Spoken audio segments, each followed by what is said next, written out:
Hello students, welcome in our class English by S.B. Swami. Dear students, आज की class में हम पढ़ रहे हैं class 12th English Flamingo book से poem fourth a thing of beauty. और आगे बढ़ने से पहले मैं चाहूँगा कि यदि आपने इस चैनल को सब्सक्राइब नहीं किया है तो सब्सक्राइब कर लें और साथ ही बेल आइकन भी प्रेस कर दें, जिससे आगे आने वाले सभी वीडियोज़ की नोटिफिकेशन आप तक पहुंच जाएगी और जिससे आप मेरे चैनल की प्लेलिस्ट ओपन कर सकते हैं और उसमें आपकी क्लास के काफ़ी वीडियोज़ मैंने अपलोड कर रखे हैं, उन्हें ओपन करके अपनी पढ़ाई को जारी रख सकते हैं। आइए स्टार्ट करते हैं। ए थिंग ऑफ ब्यूटी, सुंदरता से संपन्न एक वस्तु, सौंदर्य से संपन्न एक वस्तु। और इसको कंपोज किया है जॉन कीट्स ने।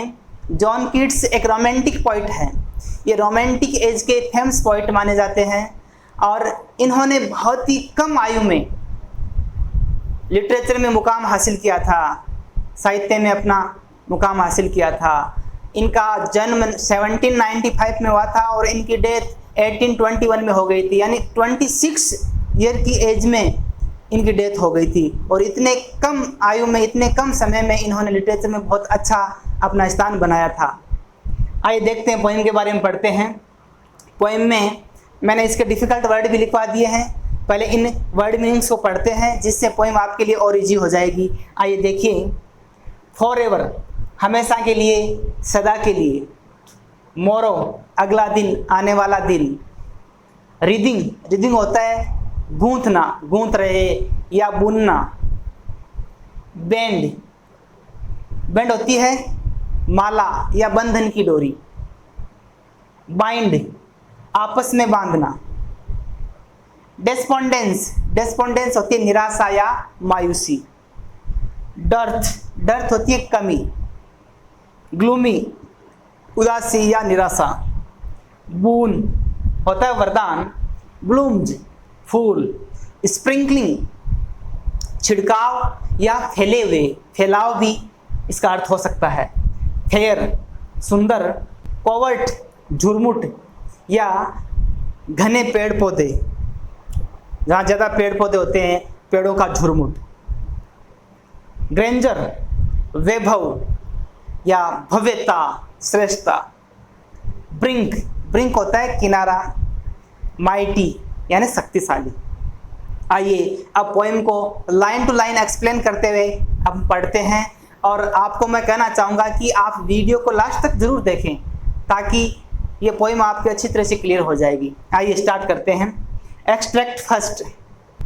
ए thing of beauty is a joy for ever.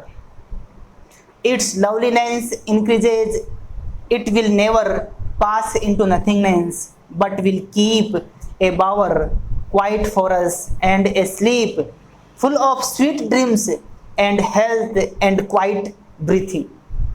देखिए दोबारा। A thing of beauty is a joy forever। A thing of beauty, सुंदरता की वस्तु। Is a joy for ever, हमेशा के लिए आनंददायक होती है, हमेशा के लिए आनंद प्रदान करती है। सुंदरता की वस्तु से कवि का यह मतलब है प्रकृति की जो सुंदरता है, प्रकृति के जो सुंदर स्थल हैं उनसे कवि का मतलब है। और वो स्थल है वो हमेशा हमें आनंद प्रदान करते हैं, प्रसन्नता प्रदान करते हैं। आगे देखिए। इट्स लवलीनेस इंक्रीजेज, और ये जो सुंदर वस्तु है, प्रकृति के जो नज़ारे हैं, इनकी सुंदरता है वो इंक्रीज होती जाती है, वो कभी समय के साथ कम नहीं होती है, समय के साथ साथ वो इंक्रीज होती जाती है। फॉर एग्जांपल, जैसे वर्ल्डली ऑब्जेक्ट है, सांसारिक जो वस्तुएं हैं वो समय के साथ साथ डिके होती जाती है, क्षीण होती जाती है।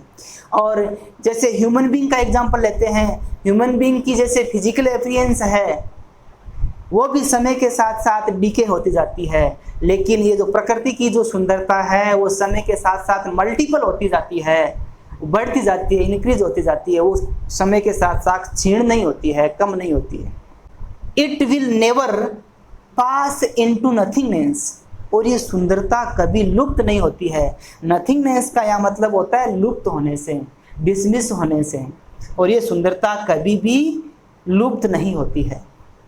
But will keep a bower quiet for us, लेकिन ये हमारे लिए एक बावर तैयार करती है। बावर का यहाँ मतलब है लता मंडप से, एक गार्डन से।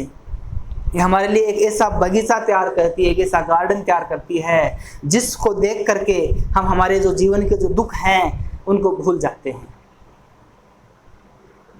And A sleep full of sweet dreams, और जिसके कारण हमें भरपूर मधुर स्वप्नों से भरी हुई नींद आती है।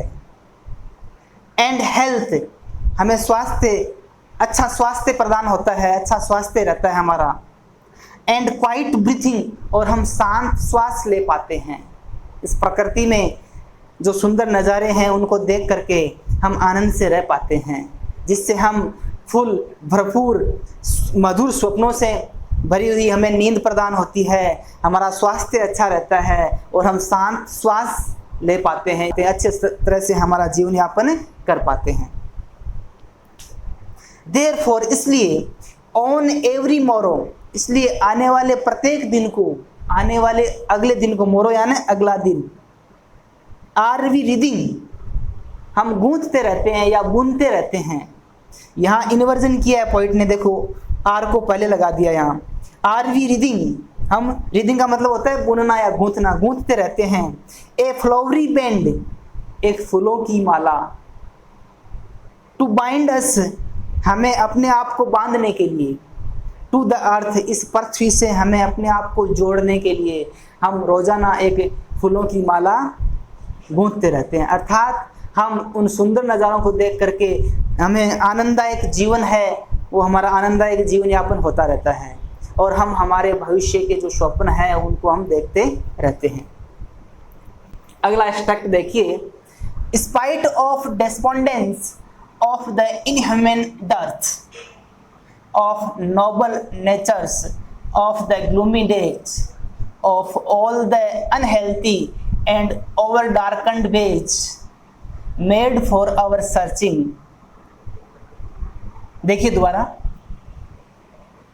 Spite of despondence of the inhuman dearth of noble natures, spite of का मतलब होता है के बावजूद, spite of यानी के बावजूद। डेस्पोंडेंस का मतलब है निराशा या मायूसी, निराशा के बावजूद, मायूसी के बावजूद।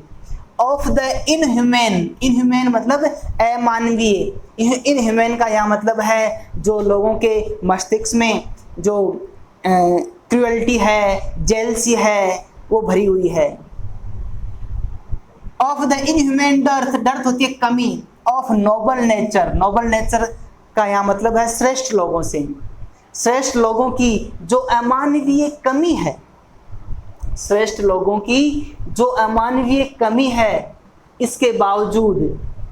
ऑफ द ग्लूमी डेज, और निराशा से भरे हुए दिनों के बावजूद।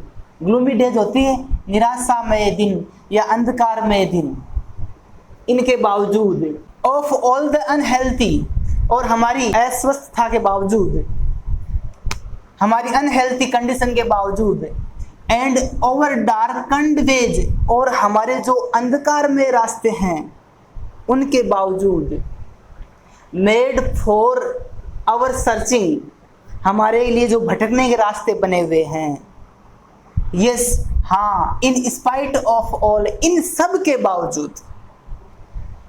इन स्पाइट ऑफ यानी के बावजूद।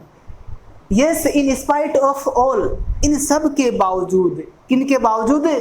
निराशा के और जो श्रेष्ठ लोगों की जो अमानवीय कमी है उसके बावजूद। द ग्लूमी डेज, जो निराशा में जो दिन है, उदासी के जो दिन है उनके बावजूद। ऑफ ऑल द अनहेल्थी, और हमारी अस्वस्थता के बावजूद। एंड ओवर डार्कन्ड वेज, हमारे अंधकार में रास्तों के बावजूद। मेड फॉर आवर सर्चिंग, जिसमें हम भटक रहे हैं। यस, हाँ, इन स्पाइट ऑफ ऑल, इन सब के बावजूद। Some shape of beauty moves away the pall. Some shape of beauty, एक सुंदरता की वस्तु, कोई सुंदरता की आकृति। मूव्स अवे, दूर कर देती है। The pall from our dark spirits, हमारे जो अंधकार में जो हमारी आत्मा है, मन है, उसके ऊपर से जो पोल है, एक अंधकार का जो पर्दा है उसको दूर कर देती है। पोल होता है पर्दा या आवरण, उसको दूर कर देती है। सच द सन, इनमें सुंदरता की वस्तुएं कौन कौन है ये यहाँ कवि बताते हैं। सच द सन, जैसे सूर्य, द मून, चंद्रमा, ट्रीज ओल्ड, इसमें ट्रीज ओल्ड एंड यंग, छोटे और बड़े पेड़ पौधे, स्प्राउटिंग ए शेडी बून, जो हमारे लिए प्रदान करते हैं। शेडी बून एक छायादार वरदान प्रदान करते हैं, उनकी छाया में हम आराम से अपना जीवन यापन करते हैं। For simple sheep and such are daffodils, for simple sheep, sheep होती है भेड़, एक साधारण जानवर के लिए भी ये छाया प्रदान करती है। यहाँ शीप सिंबल लेने का कवि का यह मतलब है कि प्रकृति है, किसी के साथ भेदभाव नहीं करती है। शीप, भेड़ जानवर एक सीधा साधा जानवर होता है, उसको छाया प्रदान करती है, और जो शक्तिशाली होता है उसके साथ भी वैसा ही बर्ताव करती है जो सामान्य के साथ करती है। And such are daffodils, daffodils होते हैं फूल, नरगिस के फूल।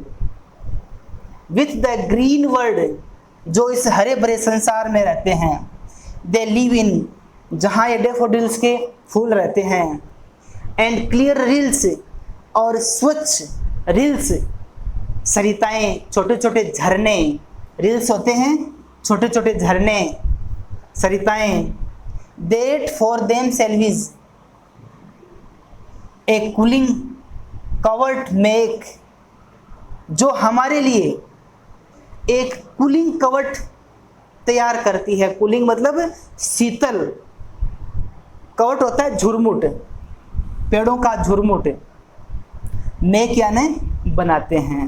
ये जो पेड़ पौधे हैं, ये जो डेफोडिल्स हैं, और ये जो सरिताएं हैं, जो झरने हैं छोटे छोटे, वे हमारे लिए एक कूलिंग कवट तैयार करते हैं, एक शीतल पेड़ों का झुरमुट बनाते हैं, जिसको देख करके हम आनंदित होते हैं, हमारे जीवन खुशियों से भर जाता है।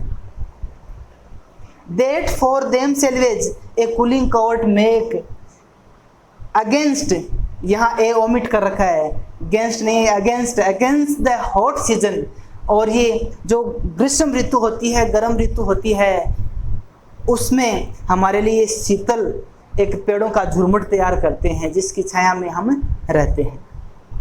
The mid forest break rich with a sprinkling of fair musk rose blooms. The mid forest break, और जंगल के मध्य छोटी छोटी झाड़ियाँ, ब्रेक का होता है मतलब होता है झाड़ियाँ या झाड़ झंकाड़ उग आते हैं। रिच विथ ए स्प्रिंकलिंग, जिनका भरपूर फैलाव होता है, स्प्रिंकलिंग यानी फैलाव, of fair musk rose blooms, और उन झाड़ियों के अंदर भी रोज गुलाब के फूल हैं, वो सुंदरता से अच्छी तरह से दिखाई देते हैं। मतलब ये जो झाड़ियाँ होती है, झाड़ झंखाड़ होते हैं, उनके बीच में जो रोज के गुलाब के जो पौधे हैं, गुलाब के जो फूल हैं, वो अपनी सुंदरता को दिखाते हैं, और उनको देख करके हमें हमेशा के लिए आनंद प्रदान होता है। अर्थात समाज में, लोगों के जीवन में क्रूअल्टी है, निर्दयता है, जेलसी है, ईर्ष्या है, और सभी अनहेल्थी हैं, सब अस्वस्थ हैं, कोई मानसिक रूप से हैं, कोई शारीरिक रूप से हैं। तो इन सब के बीच में एक प्रकृति की जो सुंदर वस्तु है वो हमें आनंद प्रदान करती है। आइए देखिए अगला third extract. And such too is the grandeur of the dooms. Grandeur का मतलब है श्रेष्ठता या भव्यता लिए हुए। ऑफ द डूम्स, डूम्स का यहाँ मतलब है डेथ से।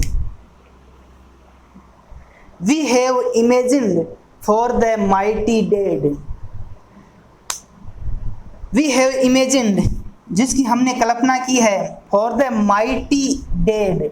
माइटी डेड, जो ऐसे वीर जो शक्तिशाली थे, जिन्होंने अपने देश के लिए अपना बलिदान कर दिया, अपने आप को न्यौछावर कर दिया देश के लिए, उनको हम इमेजिन करते हैं, उनकी कल्पना करते हैं, तो उनकी जो श्रेष्ठता है, उनकी जो मृत्यु की जो श्रेष्ठता है, वो भी हमें सुंदरता प्रदान करती है। और उनको, उनकी कल्पना करके ही हमारे मन में आनंद प्रदान होता है और हमारे अंदर जो दुख है, हमारे अंदर जो निराशा है, उसको हम भूल जाते हैं।